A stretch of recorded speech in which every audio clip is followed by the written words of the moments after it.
I remember yung sinabi nga ni Jesus kay Saint Faustina sa diary, no? When you are in spiritual combat at lumalaban ka sa demonyo, sabi niya, don't forget that all the saints as well as the angels are looking down upon you. They are watching you do combat in the arena, and they are cheering for you, and they're interceding for you. Yan yung communion of saints na madalas na nakakalimutan natin. And therefore, I always say, have a devotion to especially your patron saint. Kasi a devotion means that iniimbita mo sila. Parang mga demonyo yan eh. Unless you invite them in one way or the other, hindi sila kakapit sa buhay mo. Mga santo, they will assist us, but they can only do so in a limited manner unless you give them more authority by having a devotion and praying to them. Then nagkakaroon sila ng kalayaan para mas makapasok sa buhay natin at para mas magabay tayo at kalingain tayo at tulungan tayo sa ating labanan against the fallen angels. Mga kapanalig, kung nais nyo pang lumalim ang pagkakaunawa natin about purgatory, halimbawa, sinong mga banal o santo natin ang maaari nating i-consult, pwede nyo siyang hanapin sa internet. Halimbawa, si Saint Francis of Rome, meron siyang Visions of Purgatory. No? Tatlong parang divisions of purgatory para maintindihan natin yung sinasabi ni Father Joseph na intensity of the purification, para maintindihan natin yung the pains of purgatory, para maintindihan natin kung bakit kailangan din natin ipagdasal yung mga kaluluwang yan. Tapos, kung gusto rin natin maintindihan yung impyerno, pwede din natin basahin yung vision ni Saint Faustina. Saint Teresa of Avila din. Saint Francis of Rome, nandun din. Yeah. So para makita natin yung mga naging visions nila tungkol sa hell. At maganda siyang mabasa para tayo din na serious sa ating buhay katoliko, maturuan tayo ng mga banal pagdating sa ganyang mga bagay. So the devotion is still very, very important. Because sabi nga natin, it symbolizes the 40 days of Jesus on this earth. Although yung kaluluwa ay wala na dito sa mundo, but it's very important for us to remember that they are still one with the living. Okay? Yan yung tinatawag natin communion of saints. Okay. Kaya importante that itong 40 days, the symbolism of the 40 days is that we remember in a very special way yung ating minamahal na yumao na within these 40 days by offering prayers, sacrifices, and masses. And ito napaka-importante because yung kaluluwa sa purgatorio, the only thing that can alleviate yung kanilang sakit at kanilang mga pagdurusa is actually itong mga spiritual works of mercy. Offering them yung ating mga dasal, offering them yung ating mga sakripisyo so that medyo umikli yung kanilang stay sa purgatorio. And of course, yung pinaka-importante yung misa. And there are other sacramentals also, prayers that are very effective for the poor souls in purgatory. There are specific prayers and devotions to assist the poor souls in purgatory. Actually nga sa Catholic tradition, Father Joseph, November is really dedicated to the poor souls. Hindi lang yung November 2 but the whole of November. So the church gives us indulgences, the opportunity to gain indulgences on behalf of our departed loved ones. But na-mention mo nga kasi kanina yung yung poor souls in purgatory, they are not yet in heaven, but they will go eventually to heaven, and they can be helped by our prayers. Actually, they are more holy than us already. Yes. Kasi they're already in the state of pure grace. And they cannot sin anymore. Okay? So, yung kanilang kabanal ay mas angat na talaga sa atin. They are simply already, they just need to purify themselves to enter into the beatific vision. Kaya nga, I think a good question that we can also answer para sa ating mga kapanalig is regarding can they manifest and how do they manifest sa ating to the people left behind. Kasi dito papasok yung kailangan ng discernment. No? Yung kailangan itanong, are there ways by which they can still communicate with us? Unang-una, the important thing to remember is yes. And there are two reasons. Okay? When God allows a soul to communicate with the living. Unang-una sa lahat, for the consolation of the living. Halimbawa, anniversary ng isang yung tatay mo na yumao na, no? Suddenly, you start to smell his perfume. So that can occur. The Lord can allow that in order to console the person who is left behind. Okay? And secondly, in order to seek for prayers so that we do not forget them, na hindi natin makalimutan ang ating minamahal. So we offer sacrifices when we experience a manifestation of their presence. And sabi ng mga, according to our theology, usually yung mga kaluluwang ito na yung ating mga minamahal sa buhay na yumao na, usually sila ay nagmamanifest usually through dreams. Sa mga dreams. Okay? Not usually full-blown apparitions, etc. No? But usually it's through dreams or little, we may say, as I mentioned, parang during their anniversaries, special days, you experience some form of their presence. No?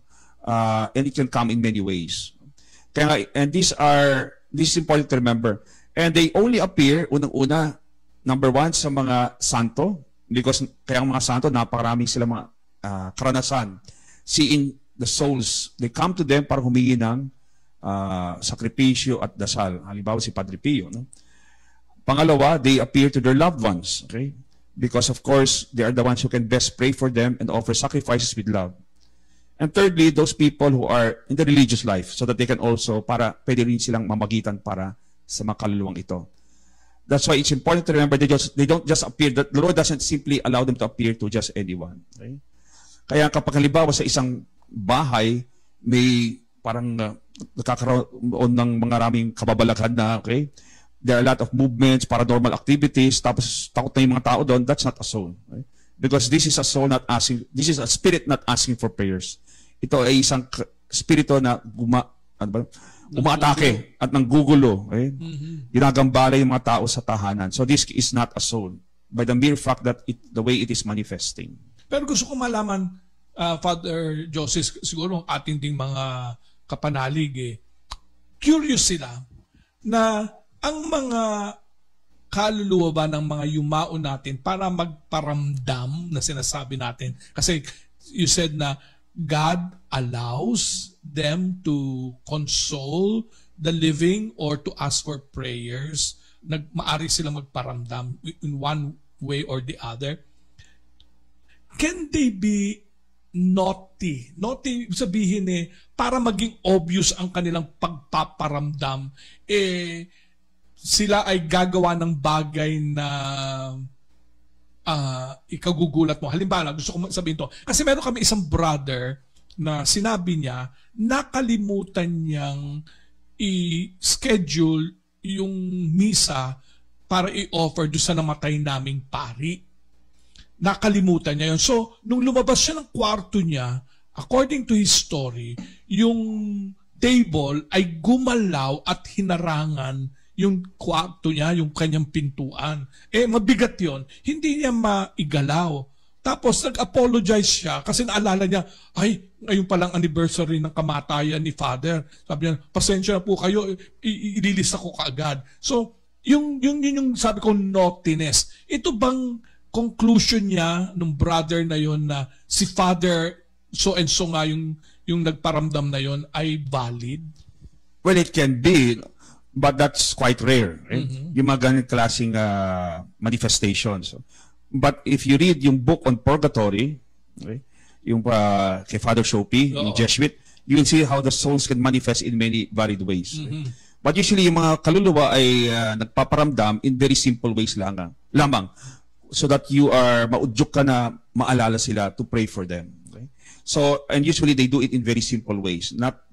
Although they, as I mentioned, pwede rin yan ay galing nga sa kaluluwa, no? Yung na karanasan ng ni brother. Okay? So, pwedeng mangyari yan. No? You can see also by where it is drawing you to, where it is tending you to, itong mga manifestations na yan. But but we have to be very, very careful kasi may mga ibang tao na they ask the soul na di lamang paramdam kundi magpakita sa kanila. And once they do that, doon nagkakaroon ng problema. Because once the devil, nalaman nila ng demonyo na yan yung hinihiling ng taong ito and talagang he is very desirous of that. At bukas yung third eye ng taong ito, then the demons can manifest as the soul. Okay, wow. Gusto ko yung point na yan. Sige, i-discuss natin sandali. Dahil may mga na-encounter tayong mga Catholic faithful na because of their mourning, yung talagang distraught sila na matay yung kanilang mahal sa buhay, sinasabi nila, magpakita ka sa akin, magparamdam ka, magpakita ka. So, itong sinabi mo ngayon na pag narinig yan ng Diablo na may desire ka palang makakita ng apparition ng yumao mong mahal sa buhay, maaari niyang i-take advantage yun at maggawin nga niyang magkunwari siyang mahal mo sa buhay. So, ano yung danger niyan, Father Joseph? Yung ganyan desire na makita mo yung mahal, magparamdam, hindi lang magparamdam, kundi magpakita sa'yo. Well, as I mentioned, if, for example, it's the demon talagang behind that manifestation or apparition, and then you start to communicate with it, kinausap mo at sumagot siya, doon nagkakaroon na ng bond between yung spiritong masama, yung demonyo, at yung tao. Okay? And especially, this can occur kapag bukas yung third eye ng isang tao. I mean, very sensitive siya sa tinatawag nating preternatural world. Okay? Yung psychic abilities niya ay bukas. Okay? So, for example, nakita ng demonyo na, alimbawa, kinuusap niya yung tao na buhay, at siya, yung anyo na asawa niya. Yung anyo na, okay, he appears as the husband or the wife. Oo. And then nakipag-communicate yung tao, then he will do it again and again and again. And then not only that, he will be adding more and more, we may say, he will tempt the person to become more and more desirous na maituloy yan.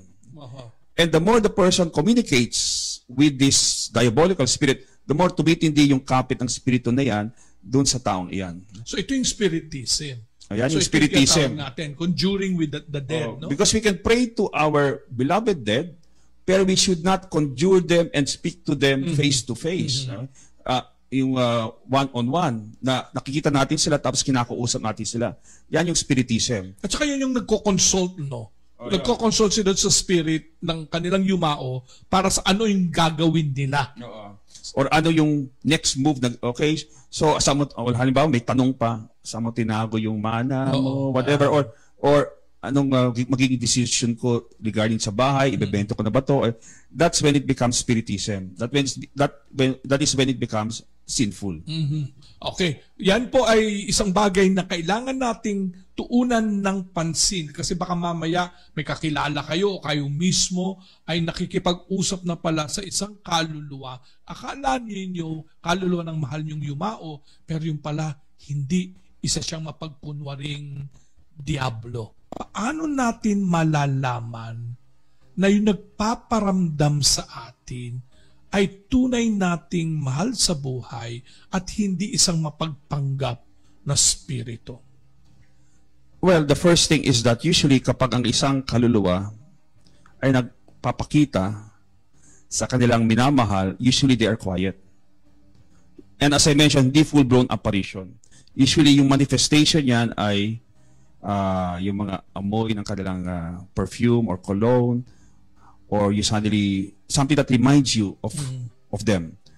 Kung sila ay nagpakita, halimbawa as a full-blown apparition, that's when we have to be very careful.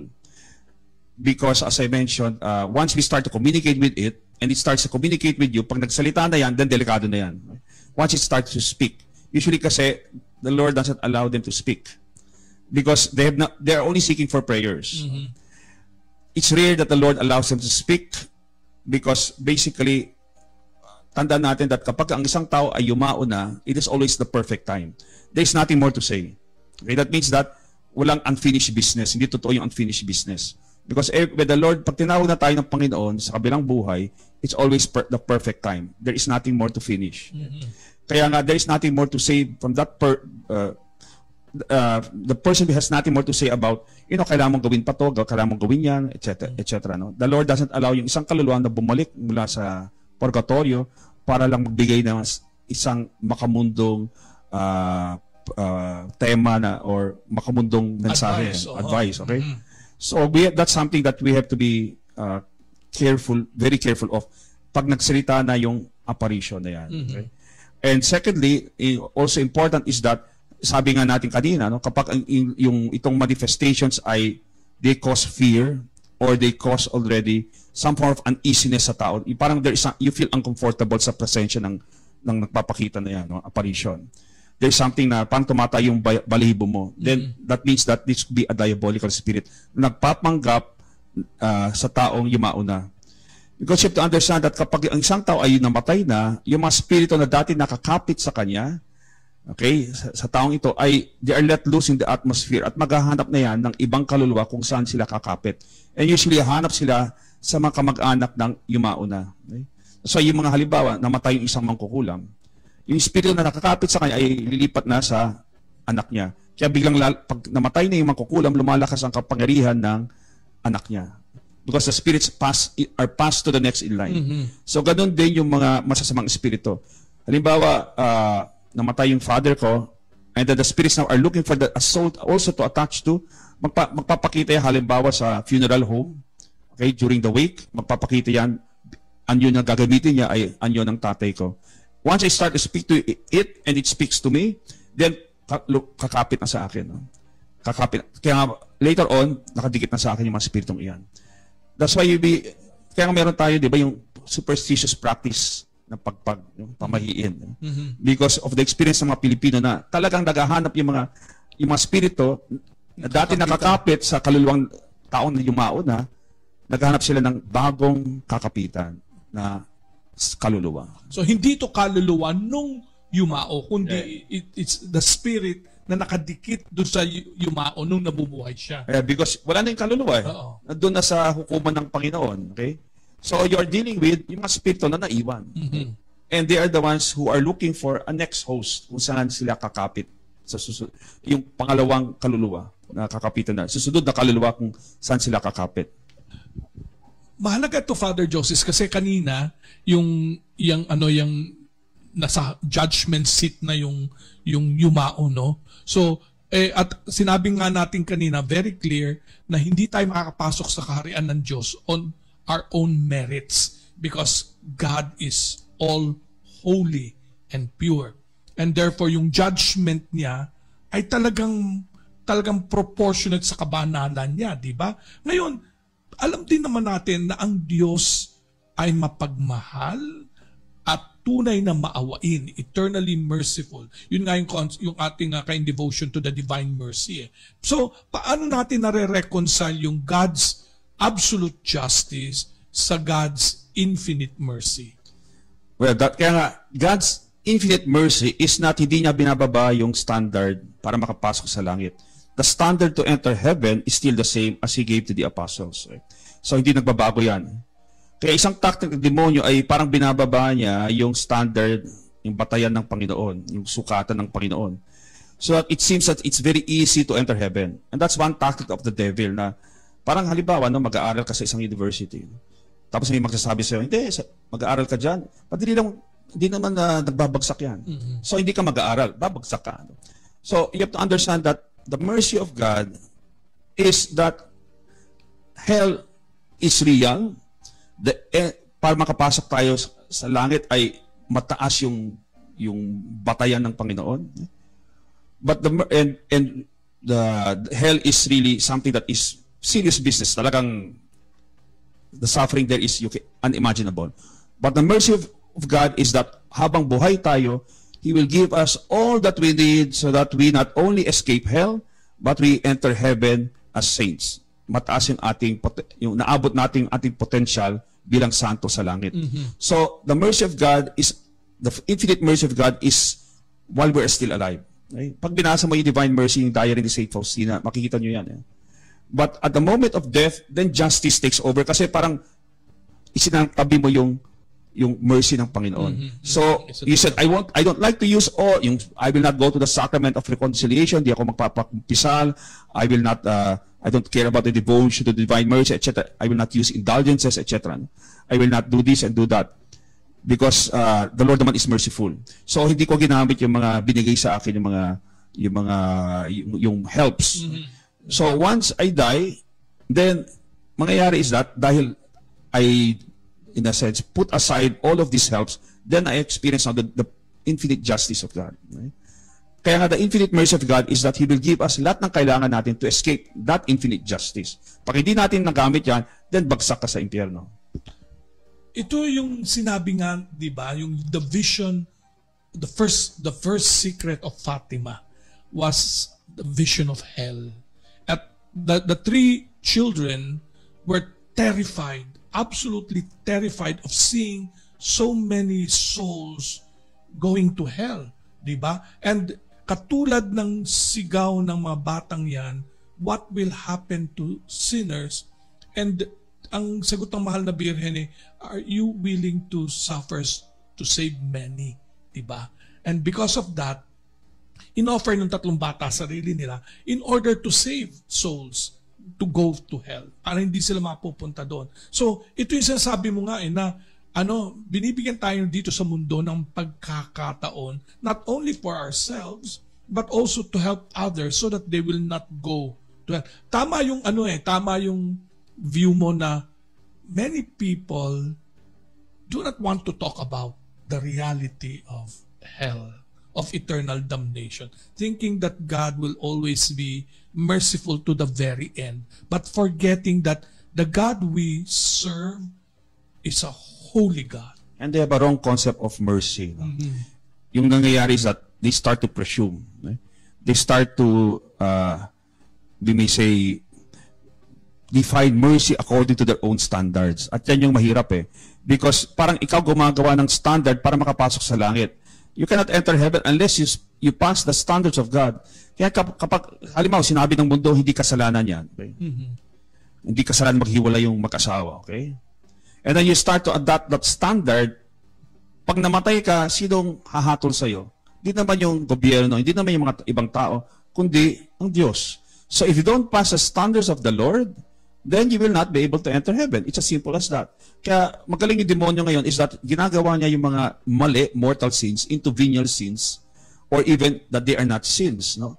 And yung mga venial sins as, simply, these are simply imperfections. Okay?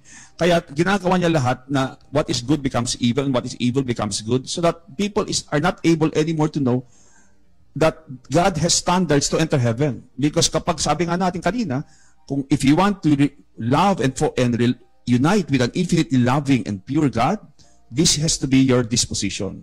Because nothing that is unlike God ay pwedeng makipag-ugnayan sa Diyos natin. Mm-hmm.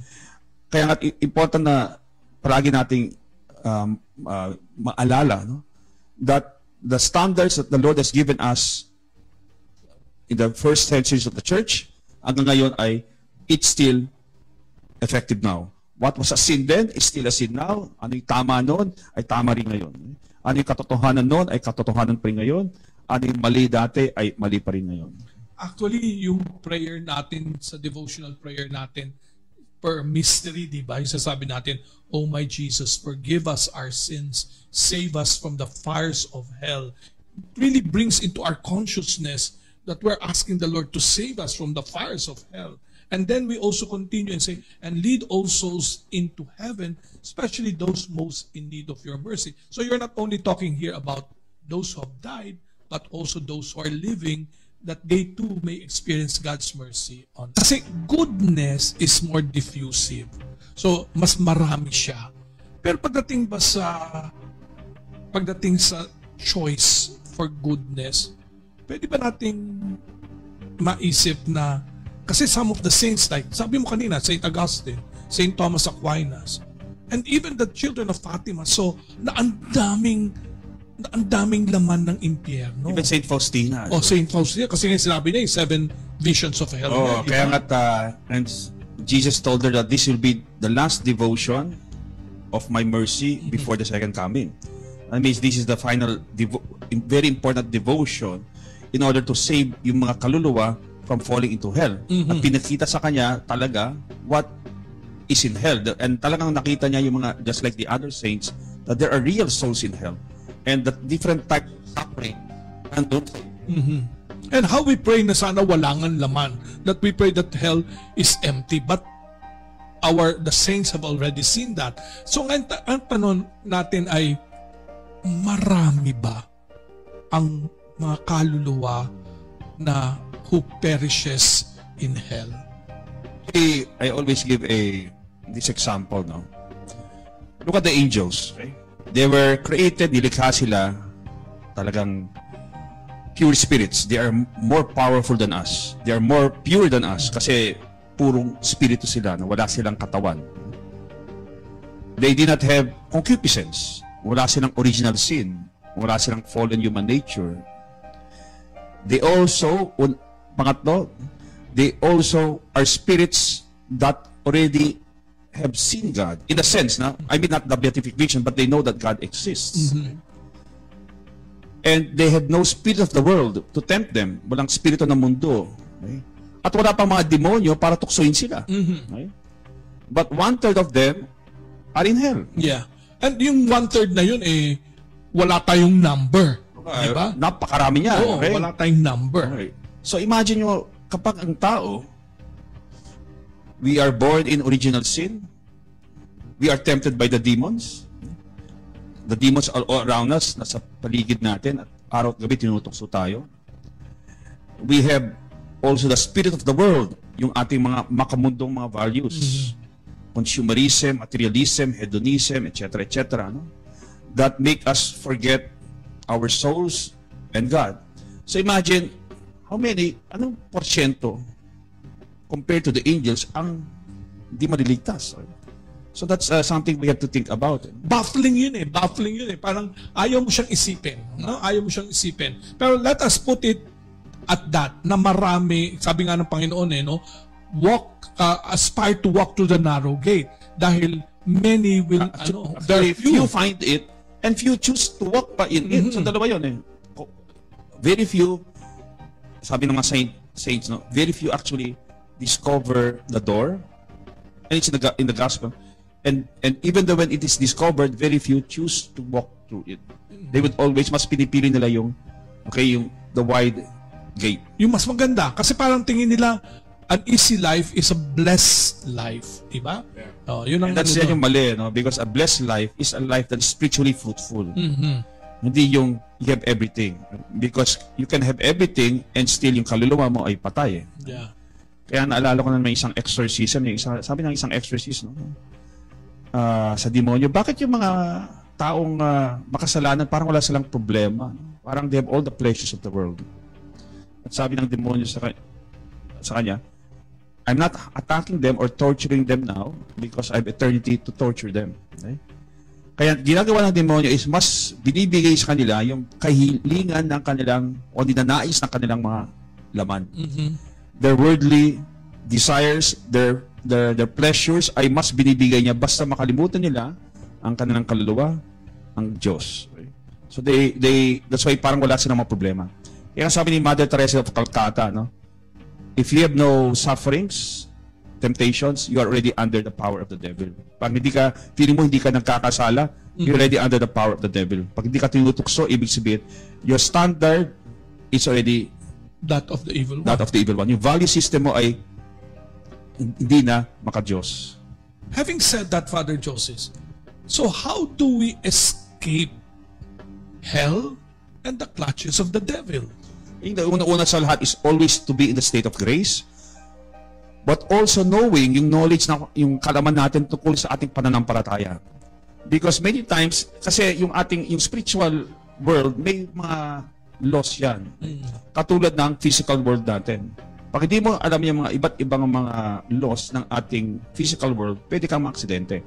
If I don't believe in that there is gravity, tatalon ako sa taas ng isang gusali, mamatay ako. Because I don't believe in gravity. So ganoon din yung sa ating spiritual life. There are laws that I must know. Because ignorance is dangerous sa ating spiritual na buhay. Kaya di ba marami mga tao bumabagsak sa kapangyarihan ng demonyo is because they think when they enter into the occult, wala nang mawawala sa dyan di ba? Kaya mag-anting-anting yan, papaalbularyo yan, wala nang mawawala. Not knowing that may mawawala sa kanila. Because the real blessings ng Panginoon ay mawawala kasi kakapit sa kanilang mga demonyo. And the demons, number one thing that ginagawa kagad nila is they will block the blessings na dapat tinatanggap ng isang tao. Kaya biglang yung mga financial blessings with the family, relational blessings, nawawala. Okay? Nagkakaroon ng parang malas yung buhay. Okay? That's why it's very important to not only be in a state of grace, but also malaman natin yung turo ng simbahan regarding what is right and wrong, to develop yung ating konsensya, to develop it properly para alam natin ano yung talagang tama at ano yung talagang mali. What is good and what is bad, what is sinful and what is virtuous. Dapat importante sa tao yan. Kasi marami hindi na alam yung tama at mali. Kaya buwabagsak sila sa napakarami mga problema because of the consequences of their actions. Even though hindi mo alam yung consequence, if innocently you do a sinful action or a disordered action, parang may consequence yan, whether you like it or not. Ito yung sinabi mo kanina na na nakakalimutan natin, no? Yun yung parang key doon that the devil now works for us to forget the reason why we are placed on this earth, di ba? Sabi nga ni Saint Dominic Savio, naalala ko lagi yun ask God to make you a saint because He is the only one who can make you one. Because if you do not become a saint, you have wasted your life on earth. So, actually, yun yung working ng devil sa buhay natin na inilalayo tayo sa ano natin, yung sublime destiny natin, no? That is to be with God. We have only one purpose on this earth, di ba? Is to enter heaven, di ba? That's the only purpose. Pag hindi ka nakapasok sa langit, bumagsak sa impyerno, your entire life has been wasted. It's as simple as that. Kasi in the end, dalawa lang mang yung pinagtutungunan natin It's either heaven or hell. Those are the only two places, nothing more. Of course, purgatory is there, but in the end, papasok sa langit yung mga kaluluwa doon na pinupurga. No? So I think it's very important to realize that the devil, as much as possible, is there. Tinatanggal niya itong mga kaalaman dapat na sa pag-iisip ng isang Katoliko about these ultimate questions about heaven, about hell, about their soul, about yung conscience nila, about the devil, about the angels. Because these are the ones that we really, yung talagang will determine yung ultimate end, kung saan tayo babagsak in the end of our lives. Yung sinasabi, Cruzaka sindikilu, nonda ko sindikidu, badereto satana, lumboy suave mikivana, sunmala kweliba, itsebene na biba. Cruzaka sindikilu, nonda ko sindikidu, badereto satana, lumboy suave mikivana, sunmala kweliba, itsebene na biba. Cruzaka sindikilu, nonda ko sindikidu, badereto satana, lumboy suave mikivana, sunmala kweliba, itsebene na biba.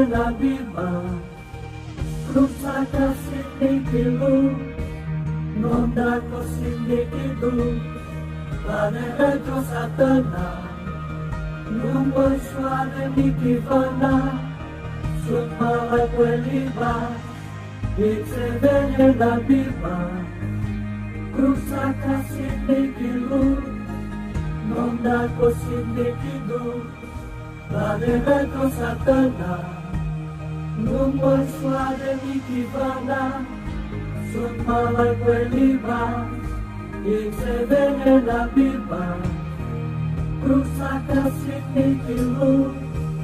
nonda ko sindikidu, badereto satana, lumboy suave mikivana, sunmala kweliba, itsebene na biba.